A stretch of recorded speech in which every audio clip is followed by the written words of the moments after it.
ہمیں اللہ کو جواب دینا ہے. کیا اپنے اپنے فرقے کے لیے تم نے سارے کام کیے ہیں؟ اسلام کے لیے کیا کیا ہے؟ اعوذ باللہ من الشیطان الرجیم، بسم اللہ الرحمن الرحیم، واعتصموا بحبل اللہ جمیعا ولا تفرقوا، صدق اللہ العظیم.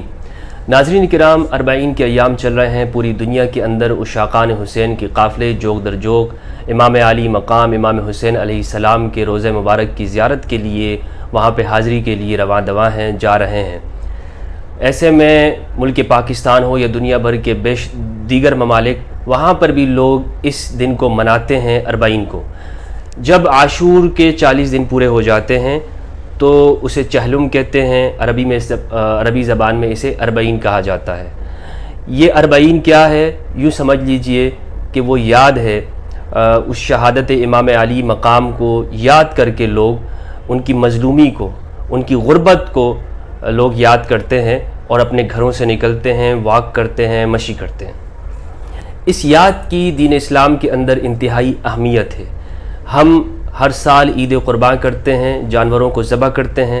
یہ کیا ہے؟ یہ حضرت سیدنا اسماعیل علیہ السلام کی وہ یاد ہے کہ جب آپ کے والد جناب ابراہیم خلیل اللہ علیہ السلام آپ کو ذبح کے ارادے سے لے گئے اور آپ کو لٹایا، لیکن اللہ سبحانہ و تعالیٰ نے اسے ایک جانور کے ذریعے بدل کے رکھ دیا. آج پوری دنیا کے اندر مسلمان ہر سال اس یاد کو مناتے ہیں. اسی طرح سعی بین الصفا والمروہ ہے، دوڑا جاتا ہے صفا اور مروہ کے اس دو پہاڑوں کے درمیان میں. یہ بھی ایک یاد ہے. آپ بیشتر چیزیں دیکھیں گے آپ کو یاد ہی نظر آئے گی. ہمارے اس اسلام کے اندر اس یاد کی اہمیت کیوں ہے؟ اس کی اہمیت اس لیے ہے کہ قرآن مجید کے اندر اگر آپ دیکھیں تو گزشتہ انبیاء کرام کا تذکرہ کیا گیا، ان کے واقعات یاد دلائے گئے ہیں.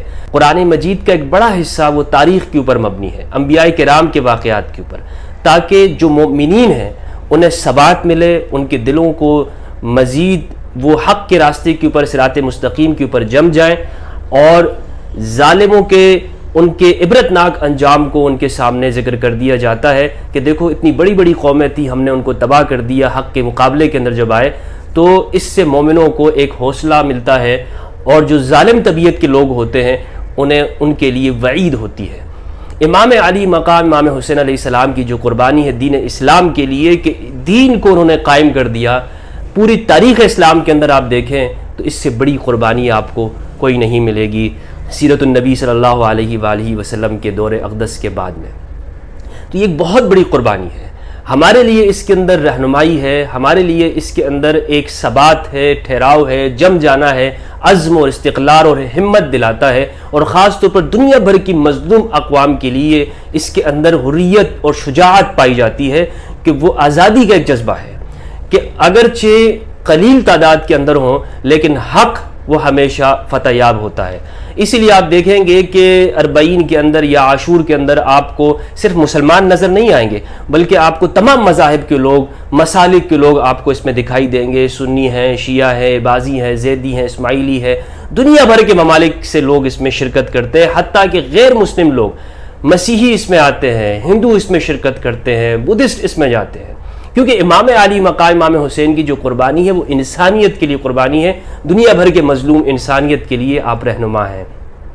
دنیا بھر کے بڑے بڑے قائدین اور رہنماؤں نے، آزادی اور حریت پسند لیڈران نے امام علی مقام کی شان کے اندر اپنے کلام کہا ہے، نوحہ کہا ہے، مرثیہ کہا ہے، خراج عقیدت انہیں پیش کی ہے.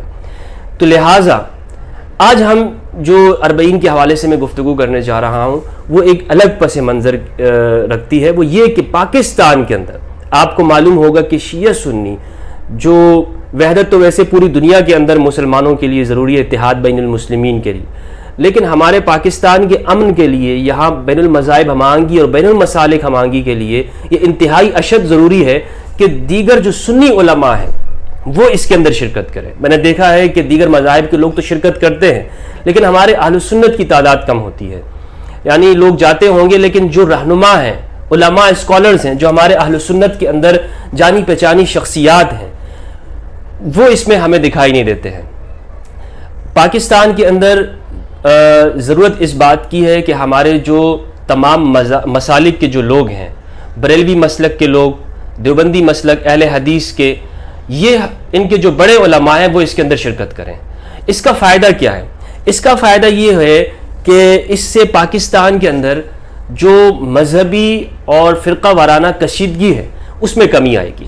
مثلا آپ دیکھیں کہ یہ جو ہمارے علماء ہیں، جیسے مفتی منیب الرحمان صاحب حفظہ اللہ ہیں، یا طارق مسعود صاحب ہیں دیوبند کے، مفتی تقی عثمانی صاحب ہیں، اگر یہ ایک عمل کریں گے تو لوگوں کے لیے چونکہ یہ آئیڈیل ہوتے ہیں تو لوگ ان کے پیچھے چلیں گے۔ لوگ کہیں گے کہ جی ہمیں جس طرح کے جھوٹ طور پہ بتایا جاتا ہے کہ جی شیعہ ان جلوسوں کے اندر وہ صحابہ کرام کو گالیاں دیتے ہیں یا فلاں فلاں کام کرتے ہیں، تو اگر یہ لوگ اس میں شرکت کر جائیں گے تو وہ جو جھوٹا پروپیگنڈا عوام الناس ہماری سنی عوام کے ذہنوں میں ڈالا جاتا ہے وہ دم توڑ جائے گا۔ یہ آئیڈیل ہیں ان لوگوں کے، لوگ ان کے پیچھے چلتے ہیں، یہ سٹارز ہیں، تو ان کے لیے میری دعوت یہ ہے کہ آپ اس کے اندر شرکت کریں، 40 کے اندر آئیں۔ زیادہ نہیں کہ آپ کہیں کہ جی صبح سے شام تک، آپ آئیں اس میں اور آپ دیکھیں، وہاں پر دورہ کریں، وہاں پہ لوگوں سے ملیں، شیعہ اسکالر سے ملیں۔ اس کا آپ یقین کیجئے کہ نہ صرف پاکستان بلکہ دنیا بھر کے مسلمانوں کے اوپر ایک اچھا اثر پڑے گا۔ جو بدعت اور شرک و کفر کے فتوے لگتے ہیں وہ خود بخود دم توڑ جائیں گے۔ بہت سارے لوگ بات کرتے ہیں کہ جی شیعہ سنی اتحاد ہونا چاہیے، شیعہ سنی فرقہ واریت نہیں ہونی چاہیے، اور علماء اور مفتی حضرات کہتے ہیں کہ جی ہم امن کے داعی ہیں، ہم فرقہ واریت کے خلاف ہیں۔ تو ٹھیک ہے، آپ آئیے اور اس کو ثابت کیجیے اپنے عمل کے ذریعے سے۔ آپ کا عمل بتاتا ہے۔ وہ کہتے ہیں نا کہ مجھے اپنی زبان سے مت بتاؤ کہ تمہارا مذہب کیا ہے، میں اسے تمہارے کردار میں دیکھ لوں گا۔ تو ہمیں اپنے کردار سے بتانا ہوگا۔ میں شیعہ لوگوں سے مطالبہ نہیں کر رہا ہوں کہ وہ یہاں پر آئے، اس لیے کہ میں شیعہ مسلک سے تعلق نہیں ہے، میرا تعلق چونکہ سنی مسلک سے ہے، اسی لیے میں اپنے سنی علماء سے یہ گزارش کر رہا ہوں کہ ہمیں یہ چاہیے کہ ہم اس کے اندر شرکت کریں زیادہ سے زیادہ۔ آپ دیکھیں گے کہ ہم جو یہ رونا روتے ہیں کہ جی مسلمانوں کی حالت تباہ ہے، دنیا بھر کے اندر زوال پذیر ہے، مسلمان اخلاق کے اندر ہماری قوم گر گئی ہے، یہ سب کچھ دم توڑ جائے گی اور ہم انشاءاللہ دوبارہ سے ایک مٹھی بن جائیں گے، وحدت ہمارے اندر نظر آئے گی۔ لیکن پہل کرنا ہوگی، جرأت دکھانی ہوگی۔ یہ نہیں کہ جی میرے فرقے کے لوگ کیا کہیں گے، مجھے جواب کیا، ہمیں اللہ کو جواب دینا ہے۔ ہم یہ بات سوچ لیں نا، طارق مسعود صاحب اگر یہ نہ سوچیں کہ جی جامع رشید کے مفتی عبدالرحیم صاحب کو کیا جواب دینا ہے، یا تقی عثمانی صاحب یہ کہیں کہ جی مجھے شورا کو کیا جواب دینا ہوگا، یا الیاس قادری کہیں کہ جی شورا کو کیا جواب دینا ہوگا، آپ اس میں شرکت کریں۔ اللہ کو آپ نے کیا جواب دینا ہے؟ اللہ کے رسول صلی اللہ علیہ وآلہ وسلم جب قیامت کے دن پوچھیں گے کہ میری امت کے لیے تم نے کیا کیا، کیا لوگوں کو لڑانے کا فتویٰ دیا تھا کہ جی یہ بدعت ہے، 40 میں نہ جاؤ، جلوس اور چہلم یہ سبیل نہ لگاؤ، یہ فتوے تم نے دیے تھے، یا یہ کیا تھا کہ لوگوں کو ایک کیا تھا؟ کیا کردار کیا ادا کیا ہے؟ کیا اپنے اپنے فرقے کے لیے تم نے سارے کام کیے ہیں؟ اسلام کے لیے کیا کیا ہے؟ دین کے لیے کیا؟ امت مصطفیٰ صلی اللہ علیہ وآلہ وسلم کے لیے کیا کردار ادا کیا ہے؟ یہ ہم سے پوچھ ہوگی۔ رسول اللہ صلی اللہ علیہ وآلہ وسلم کی سیرت کی ہم بات کرتے ہیں، لیکن سیرت کا ایک اہم پہلو ہے کہ آپ صلی اللہ علیہ وآلہ وسلم نے اس دشمن معاشرے کو آپس میں بھائی بھائی بنا دیا۔ فَأَصْبَحْتُمْ بِنِعْمَتِهِ إِخْوَانًا، اللہ کی نعمت کے ساتھ بھائی بھائی ہو گئے۔ کیا ہم اس بھائی بھائی اور مواخات کے لیے، بین المسلمین مواخات کے لیے کیا ہم کوئی پہل کر سکتے ہیں؟ کیا ہم کوئی کردار ادا کر رہے ہیں؟ اسے سوچنا ہوگا۔ لہٰذا میری تمام مسالک کے علماء کرام خصوصاً اپنے سنی علماء سے میری گزارش ہے کہ آپ اس کے اندر شرکت کریں، آئیں، اور جو جھوٹ بولے جاتے ہیں وہ خود اپنی آنکھوں سے دیکھ لیں اور پھر جا کر اپنی عوام کو بتائیے کہ کیا وہ باتیں ہیں جو بتائی جاتی ہیں یا نہیں ہیں۔ فیصلہ وہیں پر ہو جائے گا۔ ہم اپنی آنکھوں کے ذریعے جو چیز دیکھتے ہیں وہ بہت زیادہ مؤثر ہوتی ہے اس چیز سے کہ جو ہمیں بتائی جاتی ہے۔